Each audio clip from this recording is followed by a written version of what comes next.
Blueberries for Sal by Robert McCloskey. Read aloud by Big Papa Scott. This was a book that was read to me when I was in school. One day, little Sal went with her mother to Blueberry Hill to pick blueberries. Little Sal brought along her small tin pail, and her mother brought her large tin pail to put blueberries in. "We will take our blueberries home and can them," said her mother. "Then we will have food for the winter." Little Sal picked 3 blueberries and dropped them in her little tin pail. Ka-plink, ka-plank, ka-plunk.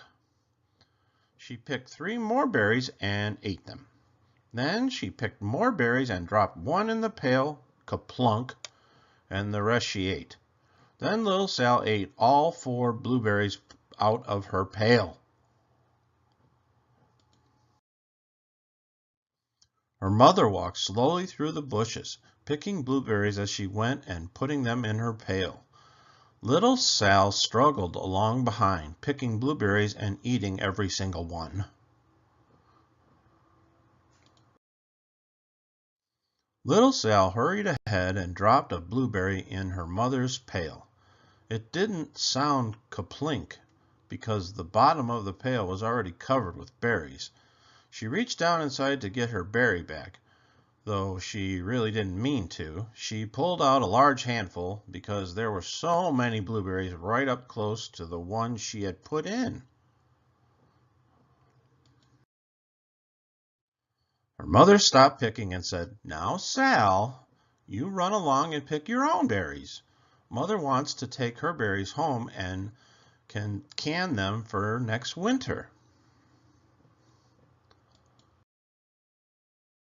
Her mother went back to her picking, but little Sal, because her feet were tired of standing and walking, sat down in the middle of a large clump of bushes and ate blueberries. On the other side of Blueberry Hill, Little Bear came with his mother to eat blueberries. "Little Bear," she said, "eat lots of berries and grow big and fat. We must store up food for the long, cold winter." Little Bear followed behind his mother as she walked slowly through the bushes eating berries. Little Bear stopped now and then to eat berries. Then he had to hustle along to catch up.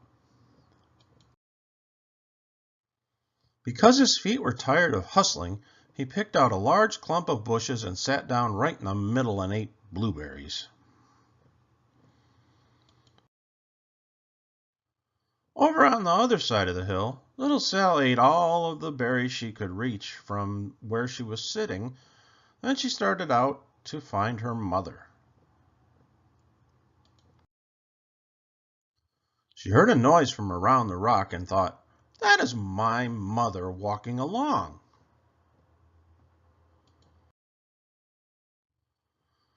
But it was a mother crow and her children, and they stopped eating berries and flew away, saying, "Caw, caw, caw." Then she heard another noise in the bushes and thought, "That is surely my mother, and I will go that way." But it was Little Bear's mother instead. She was tramping along, eating berries and thinking about storing up food for the winter. Little Sal tramped right along behind. By this time, Little Bear had eaten all the berries he could reach without moving from his clump of bushes. Then he hustled off to catch up with his mother. He hunted and hunted, but his mother was nowhere to be seen.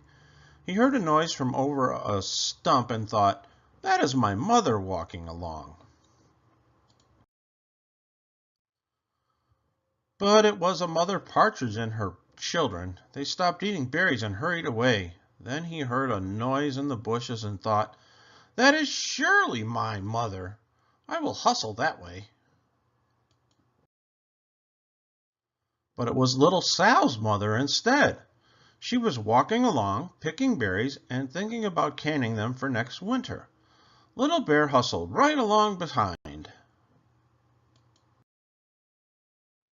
Little Bear and Little Sal's mother and Little Sal and Little Bear's mother were all mixed up with each other among the blueberries on Blueberry Hill. Little Bear's mother heard Sal walking along behind and thought it was Little Bear, and she said, "Little Bear, munch, munch, eat all you gulp can possibly hold, swallow."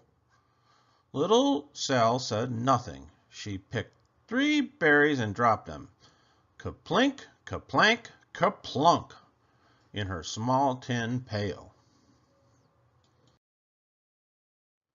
Little Bear's mother turned around to see what on earth could make a noise like kaplunk.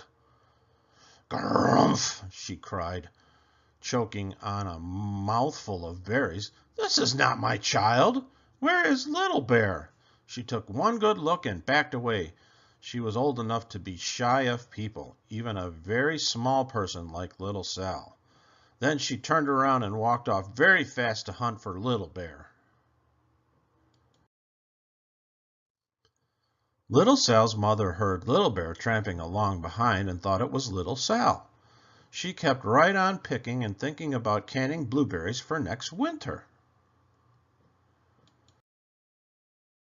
Little Bear padded up and peeked into her pail. Of course, he only wanted to taste a few of what was inside, but there were so many and they were so close together that he tasted a tremendous mouthful by mistake.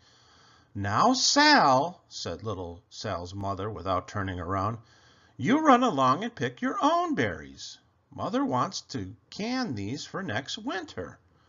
Little Bear tasted another tremendous mouthful and almost spilled the entire pail of blueberries. Little Sal's mother turned around and gasped, "My goodness, you're not Little Sal! Where is my child?" Little Bear just sat munching and swallowing and licking his lips. Little Sal's mother slowly backed away. She was old enough to be shy of bears, even very small bears like Little Bear. Then she turned and walked away quickly to look for Sal. She hadn't gone very far before she heard a kaplink, kaplank, kerplunk. She knew just what made that kind of noise. Little Bear's mother had not hunted very long before she heard a hustling sound that stopped now and then to munch and swallow. She knew just what made that kind of noise.